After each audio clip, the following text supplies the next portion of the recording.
Hello friends, welcome to our channel 360 degree engineer. आज की हमारा टॉपिक है अनबैलेंस प्रोटेक्शन इन जनरेटर्स। आज की वीडियो में हम लोग अनबैलेंस होता क्या है जनरेटर में और वो क्या क्या रीज़न से हो सकते हैं जनरेटर में, उसके बारे में डिस्कस करेंगे।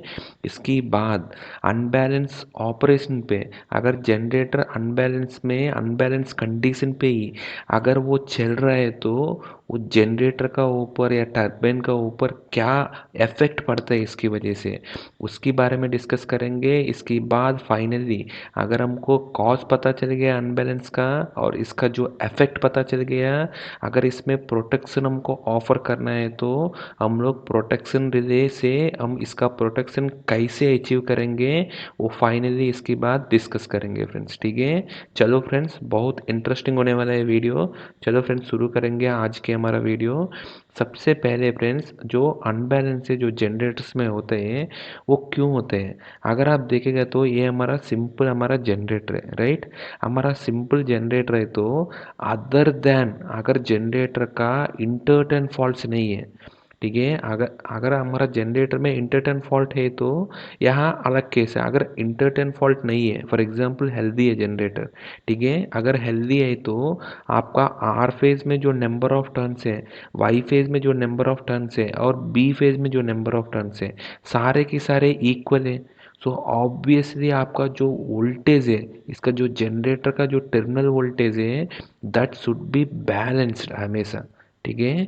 लेकिन जो स्पेसिफिक केसेस है, अगर इसमें फॉल्ट है या नहीं है तो इसमें आपको इंटरटर्न फॉल्ट है, ठीक है। अगर टर्न टू टर्न फॉल्ट है तो तब क्या होगा, आपका नंबर ऑफ टर्न से मिसमैच हो जाएगा, तब आपका जो जनरेटर का टर्मिनल वोल्टेज है आपको मिसमैच हो सकते हैं, ठीक है। सो बेसिकली हमारा जो सिस्टम है बैलेंस से क्या बोलते हैं, अगर हमारा तीनों फेज का अगर जो वोल्टेज है दैट इज इक्वल है, या नहीं है तो तीनों फेज का हमारा जो सम्मेशन है इसका I R plus I Y plus I B अगर वो जीरो है, ठीक है, अगर तीनों फेज का वोल्टेज एकदम बैलेंस है और इसका जो करंट भी बैलेंस है हमारा तीनों फेज में, तब इसको बोलते हैं हम लोग बैलेंस्ड सिस्टम बोलते हैं, ठीक है फ्रेंड्स। अगर हमारा तीनों फेस का अगर वोल्टेज अगर सेम नहीं है, मतलब आपको आर फेस का वोल्टेज और वाई फेस का वोल्टेज और बी फेस का वोल्टेज में अगर मिसमैच है, अगर डिफरेंस है, और इसका जो करंट में भी ऑब्वियसली मिसमैच होगा। जो मेन अनबैलेंस करंट होते हैं, इसका जो मेन रीज़न है वोल्टेज का वजह से, सबसे मेन रीज़न है। अगर आपको वोल्टेज अनबैलेंस है थ्री फेज सिस्टम में, तब ऑब्वियसली इसका करंट अनबैलेंस होगा ही होगा, ठीक है फ्रेंड्स। सो आपका नॉर्मल कंडीशन पे अंडर जनरेटर अगर हेल्दी कंडीशन है, तब आपको हमेशा थंब रूल है, इसका टर्मिनल वोल्टेज पे तीनों फेस का वोल्टेज है इक्वल है, और इसका वजह से ये इसको हम बोलते हैं जनरेटर है हमेशा बैलेंस्ड सिस्टम है, राइट। सो जनरेटर का वोल्टेज है ऑलवेज बैलेंस्ड है कंडीशन। कुछ एक्सेप्शन केसेस बताया तो वो छोड़कर नॉर्मल कंडीशंस पे, जनरेटर का नॉर्मल ऑपरेटिंग कंडीशन पे जनरेटर का टर्मिनल पे इसका जो वोल्टेज हमेशा बैलेंस ही रहते हैं, ठीक है फ्रेंड्स। सो अभी फिर जनरेटर में हमेशा बैलेंस रहता है तो फिर अनबैलेंस का क्या जरूरी है, अनबैलेंस प्रोटेक्शन का क्या जरूरी है फ्रेंड्स, ठीक है। सो जनरेटर का वजह से हम लोग अनबैलेंस प्रोटेक्शन नहीं देते हैं, हम लोग देते हैं अनबैलेंस प्रोटेक्शन बिकॉज इसका जो जनरेटर पे, ठीक है, जनरेटर का टर्मिनल का बाद इसका जो भी इसका लोडिंग आएगा उसकी वजह से ही आपको वोल्टेज अनबैलेंस होगा, ठीक है फ्रेंड्स। वो लोडिंग में क्या क्या आएगा, फॉर एग्जांपल हमारा जनरेटर है कुछ लंबा ट्रांसमिशन लाइन का थ्रू कनेक्टेड है, ठीक है, लंबा ट्रांसमिशन लाइन का थ्रू कनेक्टेड है, राइट। और इसकी बाद इसका ट्रांसमिशन लाइन के बाद जो भी इसका लोडिंग आएगा, अगर इसको आप एक लंप सम लोड जैसा इसको रिप्रेजेंट करते हैं, ठीक है, जैसा लंप सम लोड जैसे इसका थ्री फेज में रिप्रेजेंट करता है तो सो यहाँ तक मेरा पहले केस में क्या है, ये जनरेटर का टर्मिनल तक हमारा वोल्टेज नॉर्मल ऑपरेशन में हमेशा बैलेंस्ड है, ठीक है। फिर आपको अनबैलेंस तब होगा अगर आपको ट्रांसमिशन लाइन में या नहीं है तो इसका जो लोड में अगर इसका जो नेट इम्पीडेंस है, ठीक है। अगर इसको रिफ्लेक्ट करेंगे ट्रांसमिशन लाइन का प्लस इसका लोड का, अगर जनरेटर का टर्मिनल पे अगर हम लोग इसका लोड में अगर इसको रिप्रेजेंट करेगा, तो अगर इसका जो अनइक्वल इम्पिडेंस है अगर तीनों फेज में, ठीक है, अगर तीनों फेज में अनइक्वल इम्पिडेंस है तो तब भी ये क्या होगा, अनबैलेंस्ड करंट फ्लो होगा इसमें। ठीक है फ्रेंड्स, क्योंकि वोल्टेज यहाँ तक बैलेंस्ड है, लेकिन यहाँ का बाद इसका अगर इसका जो इसमें जो इम्पिडेंस कनेक्टेड है, अगर ये तीनों फेज में अगर सेम इम्पिडेंस नहीं है, ठीक है, सेम इसका लोड नहीं है, तब क्या होगा, ऑब्वियसली इसका करंट है अलग अलग खींचेगा। आर फेज का करंट अभी अलग होगा, वाई फेज का करंट अभी अलग होगा, और बी फेज का अलग हो सकते हैं। बिकॉज जनरेटर टर्मिनल पे अगर इसको रेफर करेगा तो इसमें जो नेट इम्पिडेंस आएगा लोड का, वो लोड अगर वो तीनों फेज में अगर अनबैलेंस है, नॉट इक्वल है तीनों फेज में, तब भी ये आपको अनबैलेंस हो सकते हैं फ्रेंड्स। ठीक है, सो एक ही रीज़न है जनरेटर का अनबैलेंस होने का, because of unequal load distribution या unequal impedance connected between phases. ठीक है फ्रेंड्स, अगर जनरेटर का टर्मिनल फेज पे अगर इसका अनइक्वल इम्पिडेंस कनेक्ट किया तो इसमें आपको अनबैलेंस्ड करंट है, मतलब आपको, मतलब अनबैलेंस करंट मतलब क्या है, आर फेज का, वाई फेज का, बी फेज का तीनों करंट अभी इक्वल नहीं है। ठीक है, क्यों, अगर इसका इक्वल तब होगा अगर इसमें जो नेट इम्पिडेंस, यहाँ जो इम्पिडेंस रिफ्लेक्ट करेगा वो इम्पिडेंस बेसिकली ट्रांसमिशन लाइन का इम्पिडेंस प्लस लोड का इम्पिडेंस, अगर आपको आर फेज में भी इसका जो ट्रांसमिशन लाइन का इम्पिडेंस, लोड का इम्पिडेंस अगर इक्वल है, बाकी फेज में भी उतना ही आएगा, तब आपको एकदम आपको बैलेंस करंट खींचेगा। ऑलरेडी बैलेंस वोल्टेज है और बैलेंस करंट है, अब उसको हम लोग बोलते हैं बैलेंस्ड सिस्टम है, उसमें आपको कोई भी अनबैलेंस नहीं होगा, कोई भी अनबैलेंस करंट आपको कोई भी जनरेटर में जाएगा ही नहीं, जनरेटर आपको सप्लाई ही नहीं करेगा अनबैलेंस करंट। क्लियर फ्रेंड्स, सो आपको मिसमैच है, जो आपको बेसिकली आपको अनइक्वल इम्पिडेंस है, जो आपको जो आपस में फेजेस में आपको अनइक्वल इम्पिडेंस का वजह से ही आपको अनबैलेंस करंट आपका जनरेटर्स में जनरेट हो रहे हैं फ्रेंड्स। ठीक है, इट इज़ क्लियर फ्रेंड्स। सो अभी आपको ये आपको पता चल गया अनबैलेंस करंट है अनइक्वल इम्पिडेंस का वजह से आपको हो रहे हैं, राइट। सो अनइक्वल इम्पिडेंस क्यों होगा, अभी जो नेक्स्ट क्वेश्चन है, अनइक्वल इम्पिडेंस आपको क्यों होगा और कब होगा। सबसे पहले होगा फ्रेंड्स, हम ऑलरेडी हमारा जो इंजीनियरिंग बुक्स में, जो डिप्लोमा बुक्स में आप पढ़ा होगा, हमारा ट्रांसमिशन लाइन में हम लोग जनरली क्या करते हैं, ट्रांसपोजिशन करते हैं, आर वाई को, इसके बाद कुछ दूर का बाद वाई बी को, ऐसा हम लोग ट्रांसपोजिशन करते हैं, सो दैट इसका जो रिएक्टेंस है आपको बैलेंस करने के लिए तीनों फेज में हम लोग को इक्वल रिएक्टेंस आपको इन्फ्लुएंस करने के लिए हम लोग ट्रांसपोजिशन करते हैं, राइट, ट्रांसमिशन लाइन में। इनफैक्ट वही चीज़ हम लोग इवन जनरेटर का जो बस बार है, जिसका बस डक्ट है, उसमें भी हम लोग ट्रांसपोजिशन करते हैं। ठीक है, अगर आप ट्रांसपे जनरेटर का बस डक्ट खोल दिया तो उसमें आपको ट्रांसपोजिशन दिखते हैं। ठीक है, जो भी आपको डिस्टेंस है उसको आप ट्रांसपोजिशन करते हैं। आर वाई भी अगर जा रहे हैं तो इसके बाद आपको वाई आर पी जाएगा, इसके बाद आपको वाई बी आर जाएगा, ऐसे आपको ट्रांसपोजिशन करके आपको लेकर जाते हैं, सो दैट इसका जो रिएक्टेंस है और इसका जो टोटल इसका जो इम्पिडेंस आएगा लाइन का, वो आपको बैलेंस मेंटेन करने के लिए, राइट। सो अगर आपको ट्रांसपोजिशन किया तब आपको ट्रांसमिशन लाइन का इम्पिडेंस है तीनों फेज में आपको इक्वली रहेगा। ठीक है फ्रेंड्स, लेकिन आपको कभी भी आपको ट्रांसपोजिशन नहीं किया तब आपको क्या होगा, ऑब्वियसली तीनों फेज में आपको अनइक्वल इम्पिडेंस डिस्ट्रीब्यूट होगा।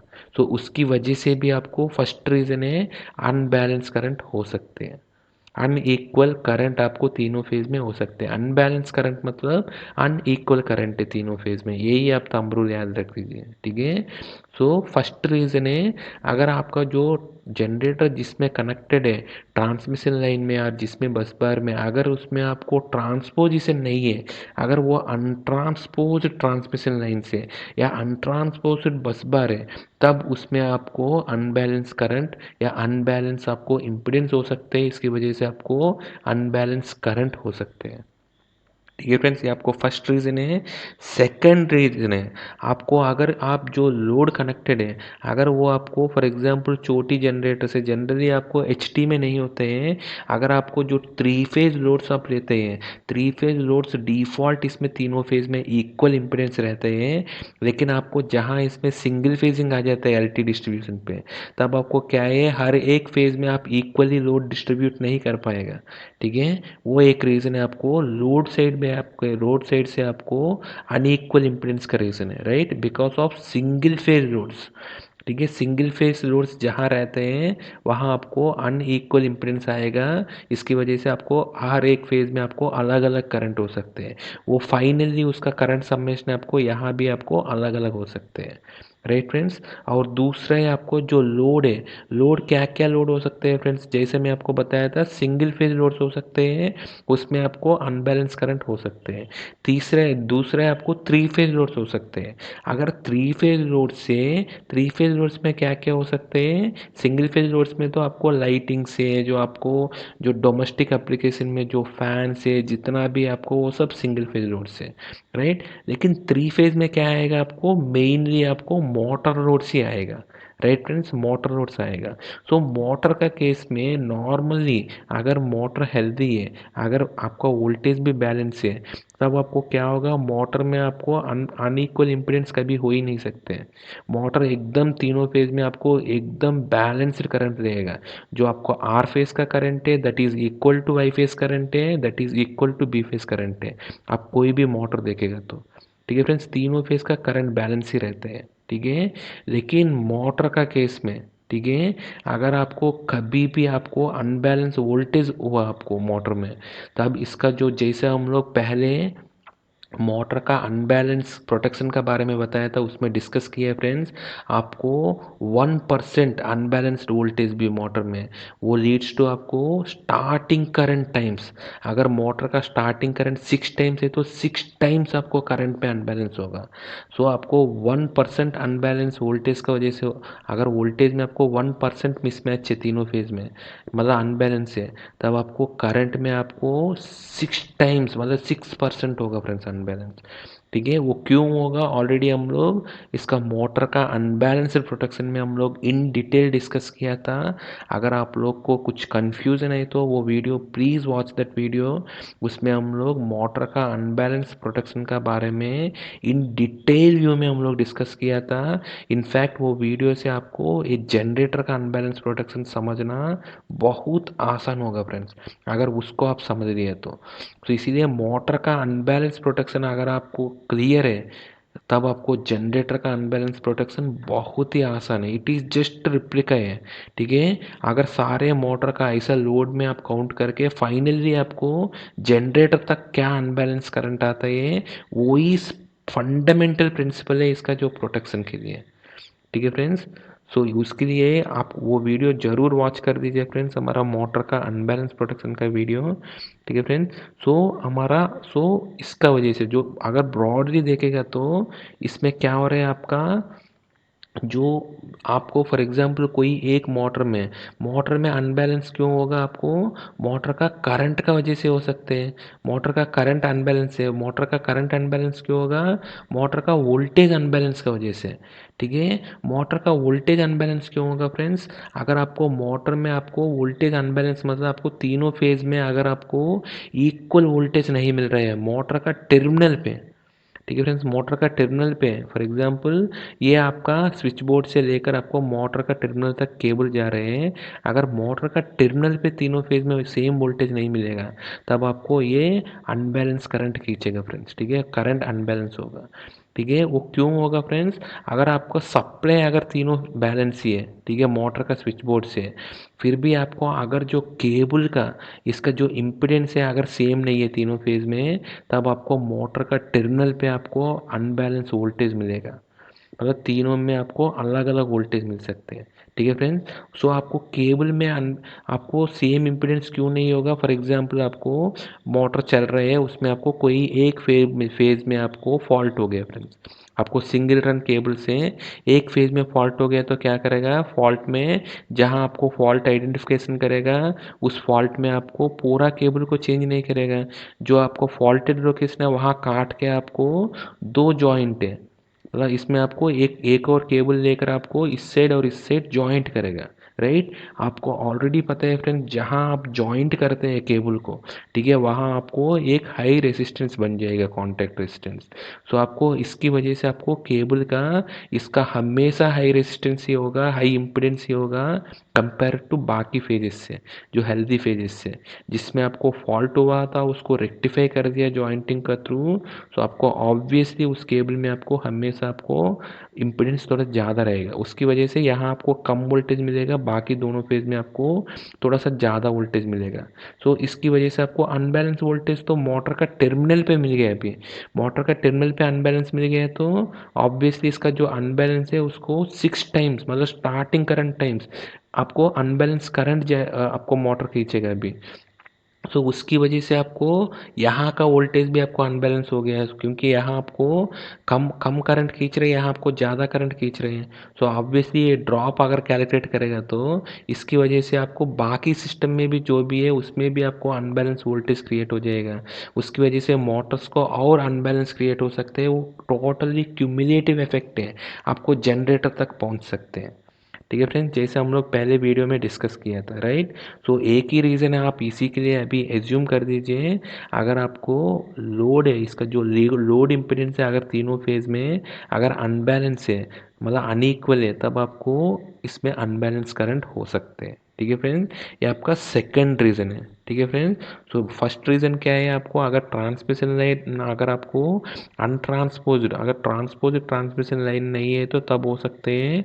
और दूसरा रीज़न है, अगर हमारा जो लोड इम्पिडेंस है अगर वो तीनों फेज में बैलेंस नहीं है तब हो सकते हैं फ्रेंड्स। दो रीज़न है। ठीक है, ये दोनों नॉर्मल कंडीशन है।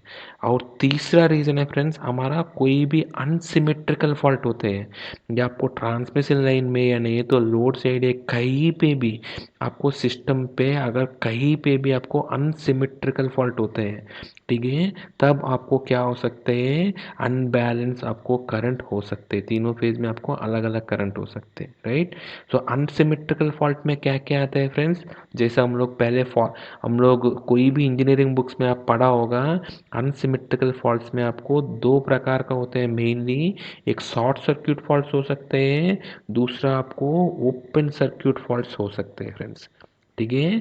शॉर्ट सर्क्यूट फॉल्ट्स में क्या क्या हो सकते हैं फ्रेंड्स? आपको अगर शॉर्ट सर्क्यूट फॉल्ट्स में ओनली दो फेज का शॉर्ट सर्क्यूट फॉल्ट हो सकते हैं, ठीक है, या एक phase two ground fault circuit हो सकते हैं, या दो phase two ground fault circuit short circuit fault हो सकते हैं। ठीक है, मतलब L G fault, L L fault, L L G fault, ठीक है, ये तीनों हो सकते हैं फ्रेंड्स। राइट। आपको फॉर एग्जांपल आपको एल एल फॉल्ट है, लाइन टू लाइन फॉल्ट है, ठीक है, फेस मतलब या नहीं है तो फेस टू फेस फॉल्ट है, अगर हुआ है तो तब इसका जो फॉल्ट करंट है that is limited by positive sequence current, negative sequence current और आपका, ठीक है फ्रेंड्स, मतलब इसका जो पॉजिटिव सीक्वेंस इम्पिडेंस है और नेगेटिव सीक्वेंस इम्पिडेंस पे इसका टोटल फॉल्ट करंट डिपेंड करते हैं। Right friends. ठीक है, जैसा हम लोग एक्चुअली पता है तो फ्रेंड्स, कहीं पे भी आपको अनबैलेंस होता है तो उसको डिटेक्ट करने के लिए जो ईजीएस्ट मेथड है, ठीक है, वो आपको नेगेटिव फेज सीक्वेंस करंट है। ठीक है। सो नेगेटिव सीक्वेंस करंट को आप मॉनिटर करके आप आराम से बता सकते हैं इसमें आपको अनबैलेंस करंट है नहीं है। ठीक है। अदरवाइज आपको तीनों फेज का आपको बैलेंस देखना पड़ेगा। सिंपली आप नेगेटिव फेज सीक्वेंस करंट आप निकाल दीजिए तीनों फेज से, अगर आपको वो मिल रहे हैं नॉर्मल हेल्दी कंडीशन पे, अगर बैलेंस्ड सिस्टम है, तब आपको I2 जीरो होना चाहिए सिस्टम पे, ओनली पॉजिटिव सीक्वेंस करंट होना चाहिए। राइट। लेकिन आपको कभी भी आपको अनबैलेंस हो रहे हैं, इसका मतलब उसमें आपको पॉजिटिव सीक्वेंस करंट का साथ साथ आपको एक और कंपोनेंट ऑफ करंट आएगा, वो आपको नेगेटिव सीक्वेंस ऑफ कंपोनेंट है। ठीक है friends. Negative sequence of component का क्या प्रॉब्लम है, इसका जो फेज रोटेशन है that is opposite to positive sequence है। अगर आपको क्लॉकवाइज में पॉजिटिव सीक्वेंस कंपोनेंट अगर घूम रहे हैं आर का बाद वाई, वाई का बाद बी, तब आपको नेगेटिव सीक्वेंस इसका एंटी क्लॉकवाइज में घूमेगा। मतलब आपको आर का बाद बी आएगा, पॉजिटिव सीक्वेंस में आर का बाद वाई फेज आ रहे हैं, लेकिन आपको नेगेटिव में आर का बाद बी आएगा, बी का बाद वाई आएगा। पॉजिटिव में आर का बाद वाई, वाई का बाद बी आएगा। ठीक है फ्रेंड्स। तो आपको ऑपोजिट है ये, ठीक है, ऑपोजिट है जस्ट, ठीक है। सो ये है, इसीलिए आप नेगेटिव सीक्वेंस करंट को मॉनिटर करके आप अनबैलेंस है ही नहीं ये बता सकते हैं। ठीक है फ्रेंड्स। सो वो हो गया। सो बेसिकली हमारा जो अनसिमेट्रिकल फॉल्ट में जो सबसे पहले फेस टू फेस फॉल्ट है, उसमें जो फॉल्ट करंट है डिपेंड करते हैं पॉजिटिव सीक्वेंस इम्पीडेंस पे और नेगेटिव सीक्वेंस इम्पीडेंस पे। ठीक है फ्रेंड्स।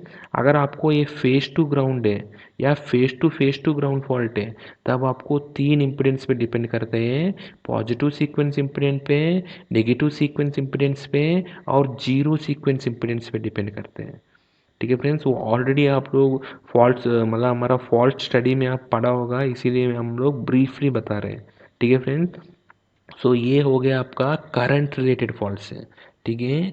नेक्स्ट फॉल्ट है आपको करंट रिलेटेड फॉल्ट में फ्रेंड्स सॉरी, जो मैक्सिमम अनबैलेंस करंट होगा वो आपको फेस टू फेस फॉल्ट्स में होगा।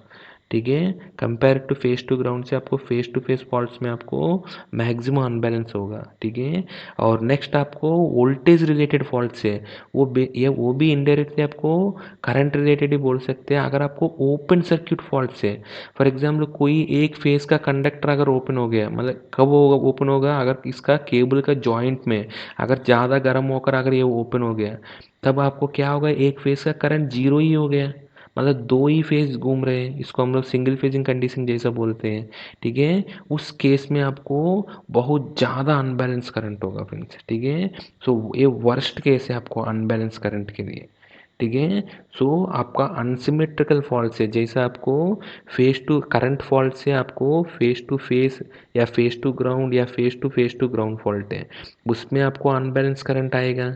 और नेक्स्ट है आपको वोल्टेज रिलेटेड फॉल्ट से, लाइक आपको ओपन सर्किट फॉल्ट से, या नहीं तो ब्रेकर पोल फेल्यूर का फॉल्ट है। फॉर एग्जांपल आपको ब्रेकर ओपन होने के टाइम पे कोई दो पोल ओपन हो गए, एक पोल आपको ओपन नहीं हुआ, या नहीं है तो दो पोल आपको मतलब एक पोल ही ओपन हुआ, दो पोल आपको ओपन नहीं हो पाया, तब भी आपको बहुत ही ज़्यादा अनबैलेंस करंट जाएगा। ठीक है। सो ओपन सर्किट फॉल्ट तब हो सकते हैं आपको, आपका एक्चुअली कंडक्टर ओपन होने से, या नहीं तो ट्रांसमिशन लाइन है तो कोई एक कंडक्टर फॉल होने से हो सकते हैं, या नहीं है तो आपको ब्रेकर पोल फेल्यूर से हो सकते हैं। ठीक है फ्रेंड्स। सो और इसका जो फॉल्ट करंट है ओपन सर्किट में नहीं तो शॉर्ट सर्किट में, वो डिपेंड करते हैं वो आपको जनरेटर से आपको कितना दूर है। ठीक है। ठीक है फ्रेंड्स। आपको जनरेटर का कितना, अगर आपको जनरेटर का पास है, तब आपको इसका जो अनबैलेंस करंट भी जनरेटर में ज़्यादा ही होगा। अगर आपको जनरेटर से दूर है, तब आपको अनबैलेंस करंट थोड़ा सा माइनर होगा। ठीक है फ्रेंड्स। सो अनबैलेंस करंट है थोड़ा कम होगा। ठीक है। सो इसी की वजह से फॉल्ट कितना दूर है, इसके ऊपर डिपेंड करते हैं हमारा अनबैलेंस का जो करंट है जनरेटर पे, इसका जो नेगेटिव फेज सीक्वेंस करंट आएगा, इसका मैग्नीट्यूड डिपेंड करते हैं जनरेटर से आपको कितना दूर से ये फॉल्ट है। ठीक है फ्रेंड्स। सो इस सारे के वजह से आपको अनबैलेंस हो सकते हैं फ्रेंड्स। ठीक है। सो यही हम लोग इसका अनबैलेंस का क्या क्या कॉजेस हैं, जैसे हम लोग ऑलरेडी बताया था, अनट्रांसपोज अनइक्वल इम्पिडेंस का वजह से ही हमारा थ्री फेजेस में, अगर ये तीनों फेजेस में अनइक्वल इम्पिडेंस का वजह से ही होगा हमारा अनबैलेंस। वो अनइक्वल इम्पिडेंस आपको ये तीन वजह से हो सकते हैं, एक आपको अनट्रांसपोज ट्रांसमिशन लाइन से, या unequal load on three phases का वजह से, या नहीं है तो आपको कोई भी अनसिमेट्रिकल फॉल्ट्स का वजह से हो सकते हैं। राइट। जैसे हम लोग डिस्कस किया था अनसिमेट्रिकल फॉल्ट्स क्या क्या हो सकते हैं, करंट रिलेटेड है लाइक आपको शॉर्ट सर्किट फॉल्ट्स हो सकते हैं, या वोल्टेज रिलेटेड है आपको ओपन सर्किट फॉल्ट्स हो सकते हैं।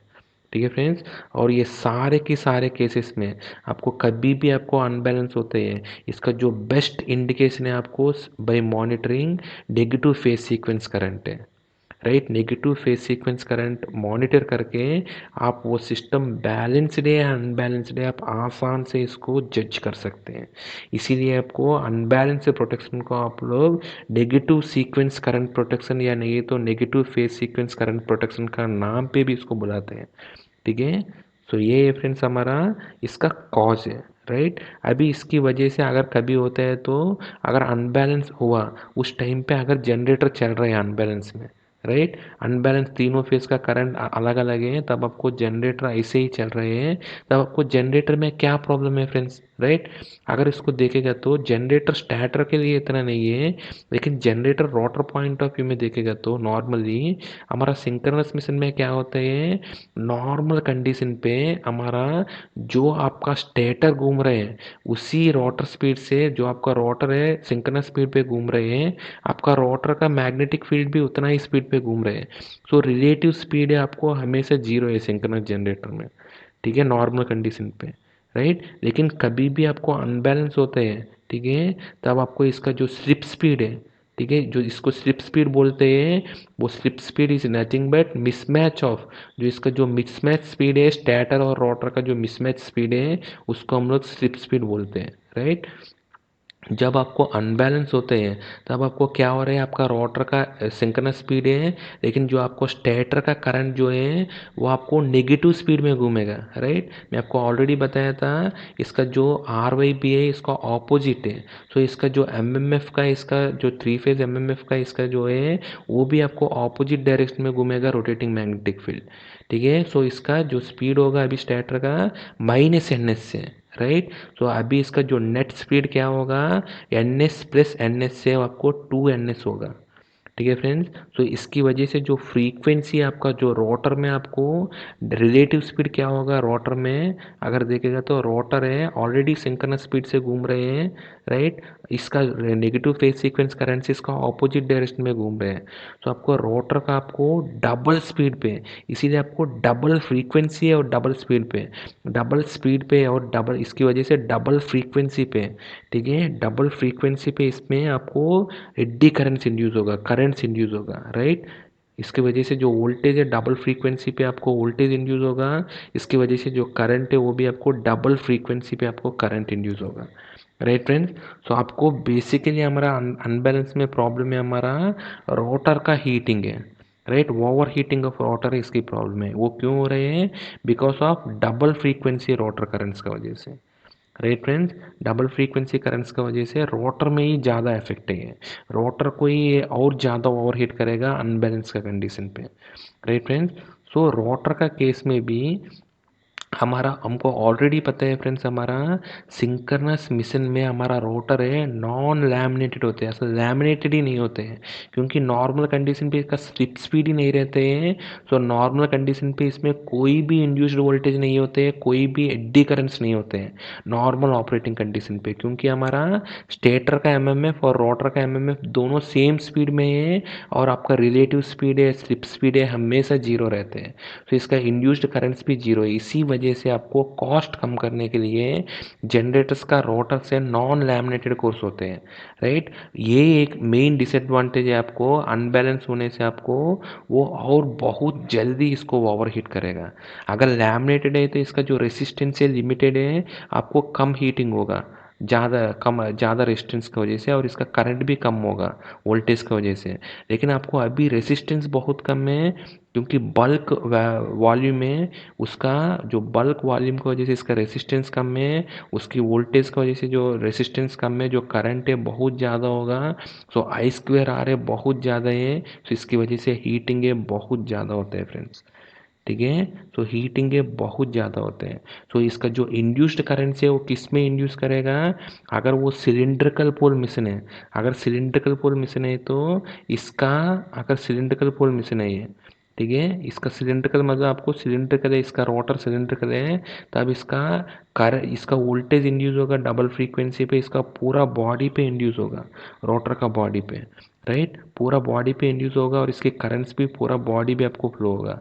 नॉन लैमिनेटेड कोर है ये आपको, सो बहुत ज़्यादा स्क्वेरल लॉसेस होगा, ठीक है फ्रेंड्स। और इसको अगर आप प्रॉपरली, हम लोग ऑलरेडी जैसे हम लोग मोटर का थर्मल ओवरलोड प्रोटेक्शन में डिस्कस किया था, अगर इसका जो हीट जितना भी जनरेट हो रहे हैं, अगर इसको डिसिपेट नहीं कर रहे हैं उसको, तब इसका जो हीट स्टोर्ड है लिमिटेड है, इसका ऊपर जा रहा है तो वो आपको ओवर हीट होकर मेल्ट हो जाएगा, पूरा पूरा बॉडी आपको जल मतलब मेल्ट हो जाएगा, राइट फ्रेंड। सो इसी वजह से आपको इसमें क्या हो रहा है आपका, आपको अनबैलेंस प्रोटेक्शन देना जरूरी है इसी वजह से, ठीक है। तो इसका सिलिंड्रिकल मिशन में रोटर बॉडी में होगा ओवर हीटिंग। अगर आपको सेलिएंट पोल मिशन है, सेलिएंट पोल मिशन है तो रोटर बॉडी है, इसका मैग्नेटिक फील्ड थोड़ा रिलेक्टेंस ज़्यादा है, ठीक है। तो इसमें ज़्यादा इफेक्ट नहीं है, लेकिन इसका जो पोल फेसेस है, इसका जो सेलिएंट मिशन का इसका जो पोल फेसेस है ये, इसमें आपको ज़्यादा करंट आपको इंड्यूस होगा, ठीक है फ्रेंड्स। तो आपको पोल फेसेस में आपको बहुत ज़्यादा ओवर हीटिंग होगा सेलिएंट पोल मिशन में, ठीक है फ्रेंड।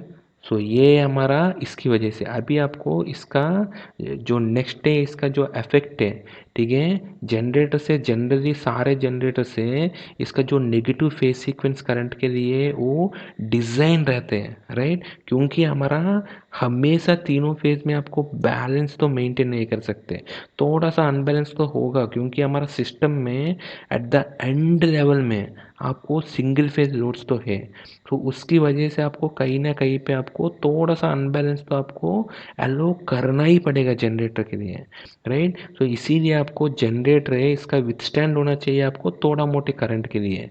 सो वो कैसे विथस्टैंड करते हैं अगर इसका देखेगा तो, इसका जो विथस्टैंड होता है फ्रेंड जनरेटर कैपेसिटी है, अगर स्मॉल अनबैलेंस है, जैसे मैं बताया तो because of single phase load से और छोटी मोटी चीज़ की वजह से अगर वो अनबैलेंस होता है तो वो कंटिन्यूसली इसका विथस्टैंड होना चाहिए, इसका कैपेसिटी ये कंटिन्यूस कैपेसिटी होना चाहिए। क्योंकि मैं आपको ऑलरेडी बताया था हमारा सिस्टम पे सिंगल फेज लोड्स तो है ही, इसकी वजह से आपको जो मैक्सिमम अनबैलेंस होगा उसके लिए तो वो जनरेटर है इनडेफिनेट टाइम के लिए, मतलब कंटिन्यूस बेसिस में वो विथस्टैंड कैपेसिटी होना चाहिए हमारा जनरेटर को, ठीक है।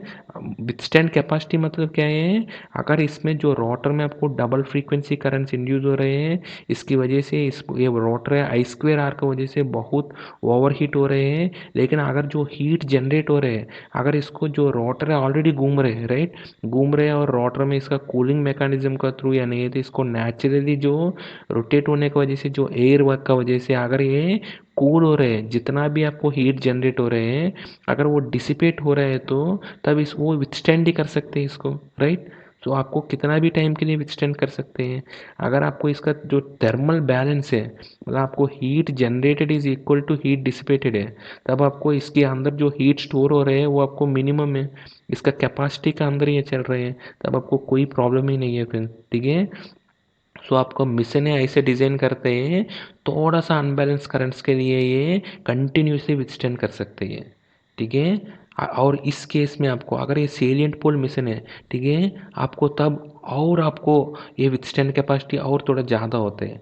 ये क्यों ज़्यादा होते हैं फ्रेंड्स, क्योंकि ये आपको यहाँ ये कंटिन्यूस नहीं है, यहाँ आप देखेगा तो कंटिन्यूसली ओवर हीट हो रही है, यहाँ आप देखेगा तो ये ओवर हीट पार्ट है, फिर ये नॉर्मल है, ये कोल्ड पाथ है, ये ओवर हीट है, ये कोल्ड पाथ है, ये ओवर हीट है, ये कोल्ड पाथ है। सो इसमें आपको हीट डिसिपेशन और अच्छे से होगा, और इसमें आपको एयर गैप भी ज़्यादा है, तो इसमें आपको जो एयर का जो फोर्स होता है, इसका टर्बुलेंस होता है वो आपको ज़्यादा है, उसकी वजह से इसका कूलिंग इफेक्ट ज़्यादा है, उसकी वजह से आपको इसका जो डिसिपेशन कैपेसिटी ज़्यादा होता है सेलिएंट पोल मिशन में, ठीक है। इसीलिए सेलिएंट पोल मिशन में इसका कैपेसिटी है, इसका negative phase sequence withstand capacity है ज़्यादा होते हैं, ठीक है फ्रेंड्स, दोनों लेवल पे, ठीक है। दोनों लेवल मतलब आपको मैं बताया था, जो जनरेटर का रोटर है वो स्मॉल I2 के लिए कंटिन्यूसली विथस्टैंड होना चाहिए।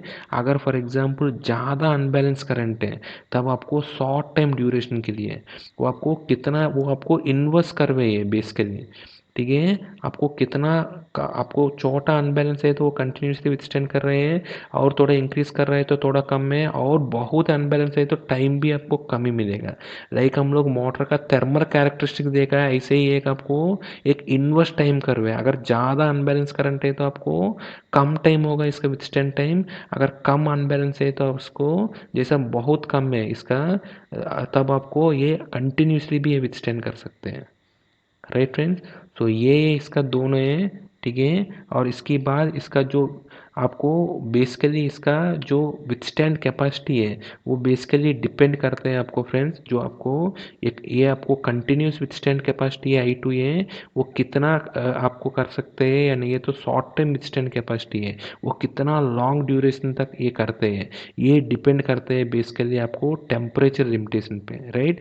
आपका रोटर है कितना जल्दी टेम्परेचर का आपको पकड़ रहे हैं, और इसका जो मिसमैच है, जो हीट जनरेटेड और डिसिपेटेड में जो मिसमैच है, अगर हीट बहुत जल्दी जनरेट हो रहे हैं लेकिन जो हीट डिसिपेट है उतना ही रेट से हो रहे हैं, तब आपको क्या है, ये बैलेंस नहीं है, राइट। उसमें आपको जल्दी ये आपको ओवरहीट हो जाएगा, लिमिट तक पहुंच जाएगा, राइट। सो इसका डिपेंड करते हैं फ्रेंड्स, बहुत सारे फैक्टर्स पे डिपेंड करते हैं, लाइक आपका जो रोटर बॉडी कौन सी है, राइट।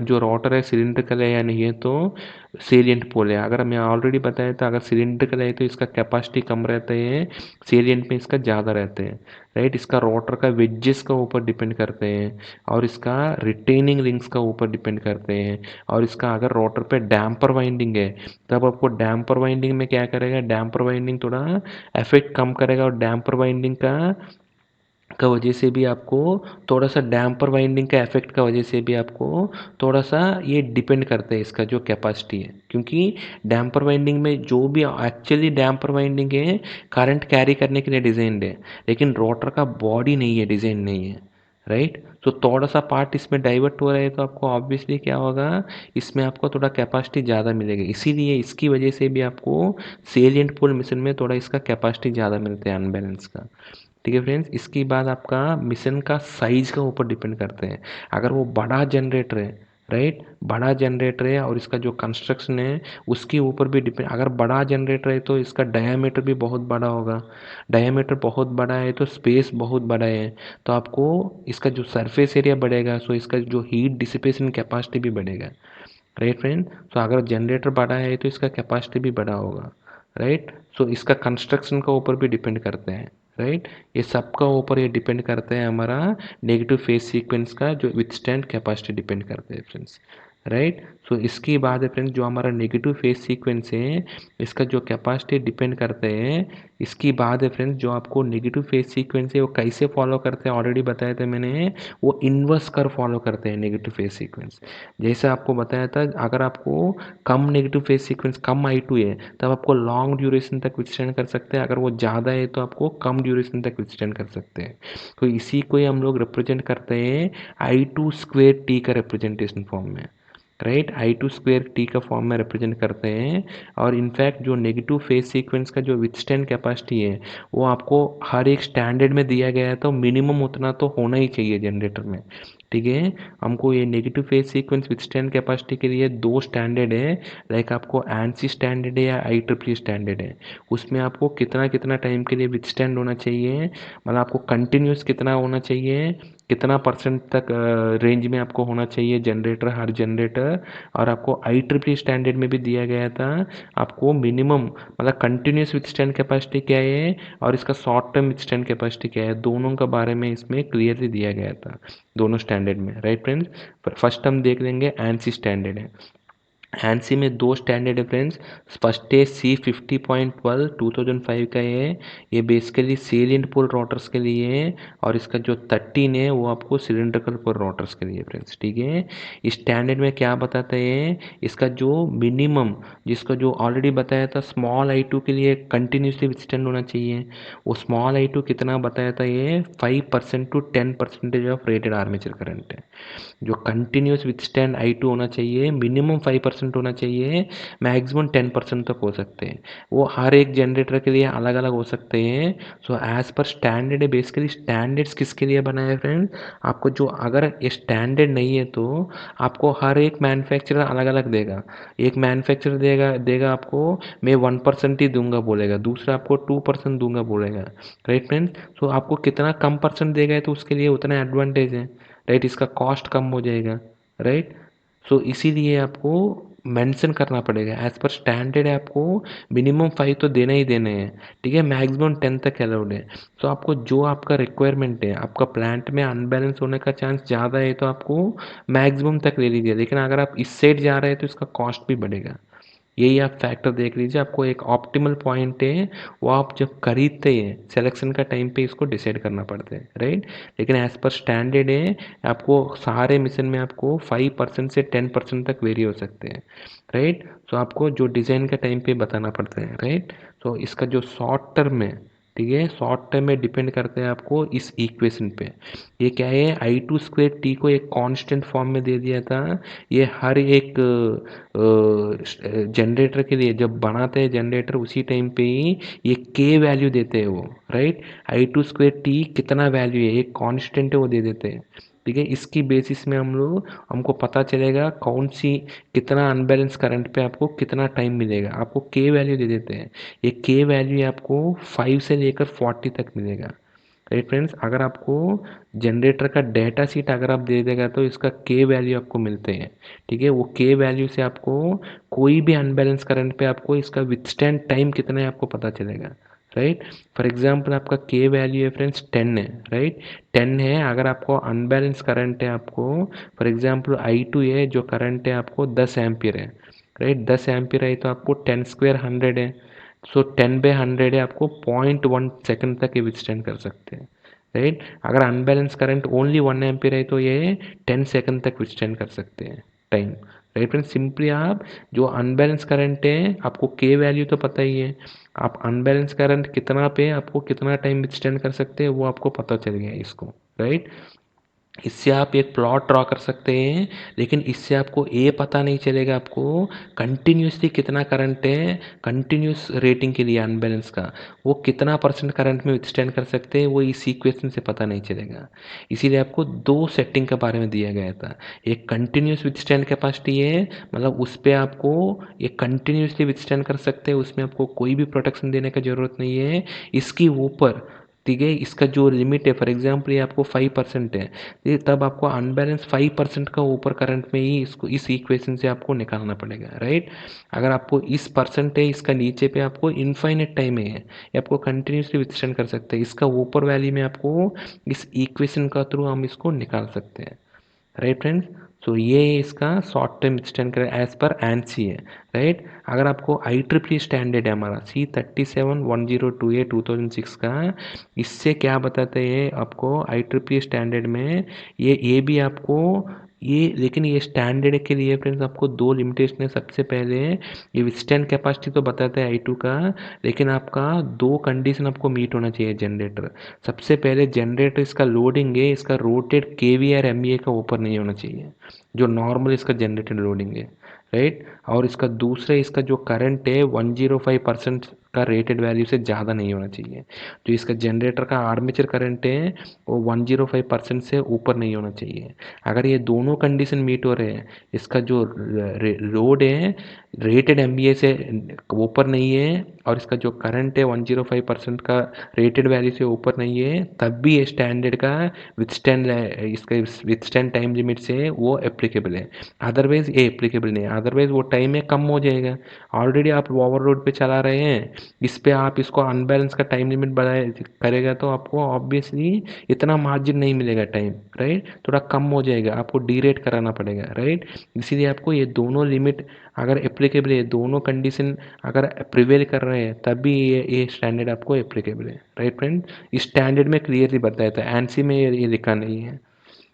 तो IEEE स्टैंडर्ड में सबसे पहले कंटिन्यूस विथस्टैंड कैपेसिटी के लिए क्या दिया गया था, ऐसे एक टेबल दिया गया था, जो इसका सेलिएंट पोल रोटर है, ठीक है। अगर इसका आर्मस्टर वाइंडिंग मतलब डैम्पर वाइंडिंग थे इसमें, ठीक है, डैम्पर वाइंडिंग से अगर कनेक्टेड है, तब इसमें जो परमिसिबल कंटिन्यूस है 10% तक विथस्टैंड कर सकते हैं, राइट। अगर आपको इसका डैम्पर वाइंडिंग है ही नहीं है, कनेक्टेड ही नहीं है, ठीक है, अगर डैम्पर वाइंडिंग ओपन है या डैम्पर वाइंडिंग दिया ही नहीं है, तब इसमें आपको 5% ही मिनिमम ही हो सकते हैं, राइट।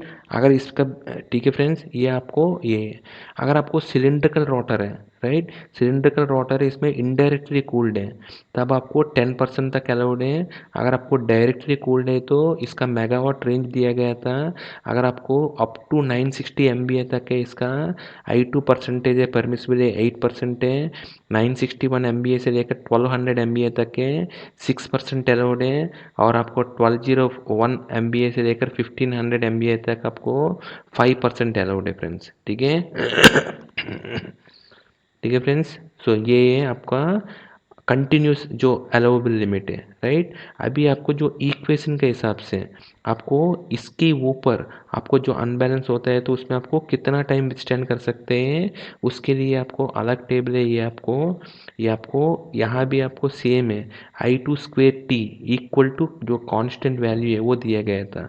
अगर सेरियंट पोल रोटर है तो आपको 40 है। अगर आपको सिंक्रोनस कंडेंसर है तो I2 स्क्वेयर T आपको 30 है। अगर सिलिंड्रिकल रोटर ही है, अगर इनडायरेक्टली कूल्ड है तो 30 है। अगर डायरेक्टली कूल्ड है अप टू 800 MVA है तो 10 है। अगर डायरेक्टली कूल्ड है 800 MVA से ऊपर है और अप टू 1600 MVA है, तब इसका जो इक्वेशन यहाँ दिया गया था 10 माइनस 0.00625 इंटू MVA माइनस 800 है। मतलब आपको प्रोपोर्शनली डी रेट कर रहे हैं। ठीक है, ये एम्पिरिकल फॉर्मूला है, आपको स्टैंडर्ड में दिया गया था। इसकी इक्वेशन का ऊपर आपको कैलकुलेट करेगा तो आपको ये I2 square T equal to जो कांस्टेंट है वो आपको आ जाएगा, राइट फ्रेंड्स। सो आपको ये दोनों स्टैंडर्ड से आपको ए पता चल गया आपको आपका जनरेटर कितना टाइम आपको कंटिन्यूसली विथस्टैंड कर सकते हैं, और इसके ऊपर कंटिन्यूस विथस्टैंड कैपेसिटी के ऊपर आपको कितना करंट पे, कितना अनबैलेंस करंट पे आपको कितना टाइम विथस्टैंड कर सकते हैं, ये भी आपको पता चल गया है, राइट। सो ये दोनों पता चल गया है। सो आप ऑब्वियसली इसका जो प्रोटेक्शन देना है तो आपको सिंपली कैसे देना है फ्रेंड्स, इसका जो प्रोटेक्शन है बेसिकली हमको जो देगा, इसका जो एनसी कोड है 46G है, वो आपको जनरेटर टर्मिनल पे करते हैं, और इसका जो कैपेसिटी है आपको जनरेटर का विथस्टैंड कैपेसिटी का बेस में आपको करते हैं, राइट। सो इसका जो रिले का कैरेक्टरिस्टिक होता है obviously inverse time negative sequence current protection होते हैं।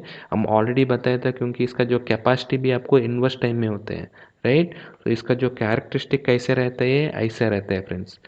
ठीक है, जो आपको इसका कैरेक्टरिस्टिक आपको रिले का ऐसे रहना चाहिए, वो हमेशा इसका जो जनरेटर का कैपेसिटी है, जो जनरेटर का नेगेटिव फेज सीक्वेंस का जो कैपेसिटी है, इसका नीचे रहना चाहिए हमेशा। ये हमेशा कोऑर्डिनेटेड विथ हमारा जनरेटर का जो विथस्टैंड कैपेसिटी है, राइट। जैसे हमारा थर्मल ओवरलोड प्रोटेक्शन होता है, ऐसे ही अनबैलेंस का भी इसका नीचे होना चाहिए, राइट। इस प्रोटेक्शन से कभी भी आपको विथस्टैंड लिमिट तक जा नहीं सकते, जाना ही नहीं चाहिए आपको, राइट। और दूसरे इसका इसमें एक और दिया गया था टी मैक्स। इसका कर्व का ऊपर देखेगा तो आपको बहुत आपको आपको कुछ मैक्सिमम टाइम भी आपको डिसाइड करना पड़ेगा, राइट। वो मैक्सिमम टाइम डिसाइड करने से आपको क्या हो रहा है, हम लोग रिस्ट्रिक्ट कर रहे हैं जनरेटर का जो इसका ऑपरेशन का जो मैक्सिमम ऑपरेटिंग टाइम को, राइट। ऑलरेडी हम लोग इसका मोटर का प्रोटेक्शन में भी बताया था, ये इसीलिए रिस्ट्रिक्ट कर रहे हैं। अगर ये टाइम कितना है अगर हमको पता ही नहीं है, ठीक है, इस टाइम बहुत क्रिटिकल है, क्योंकि इस टाइम के ऊपर आपको जनरेट मोटर का भी आप अनबैलेंस प्रोटेक्शन देखेगा तो उसमें भी हम लोग इसका जो मैक्सिमम ऑपरेटिंग टाइम है वो हम लोग लिमिट कर दिया फ्रेंड्स, अगर आप देखेगा तो वहाँ, राइट। हम लोग इसीलिए लिमिट किया था, सो दैट हमको ये कभी भी आपको इसका रिले का सेटिंग रखते हैं इससे नीचे ही रहना चाहिए आपको मोटर का, राइट। इसीलिए आपको जो नेगेटिव फेज सीक्वेंस प्रोटेक्शन है जनरेटर में, नेगेटिव फेज सीक्वेंस या अनबैलेंस प्रोटेक्शन है बेसिकली एक बैकअप प्रोटेक्शन है, राइट। आपको कभी भी आपको अनबैलेंस होते हैं, आपको लोड में होते हैं, तो सबसे पहले आपको लोड ही ट्रिप होना चाहिए, राइट। आपको कभी भी आपको अनबैलेंस होता है तो जैसे हम लोग यहाँ बताए थे फ्रेंड्स,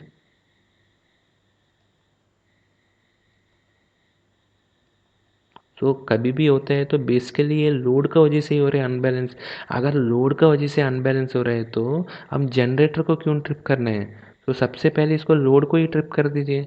अगर लोड अगर ट्रिप नहीं हो रहे हैं, अगर कोई भी लोड ट्रिप नहीं हो रहे, तो फाइनली ये बैकअप के लिए हम लोग जनरेटर में हम लोग दे रहे हैं अनबैलेंस प्रोटेक्शन।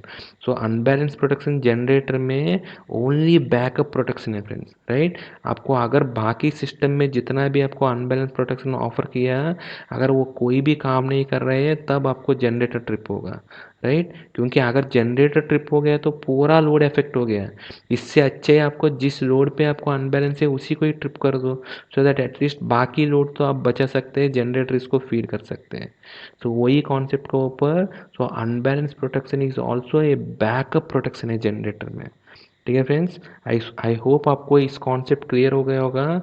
हमारा साथ आगे भी बनाते रहिए for more and interesting videos. Thank you friends.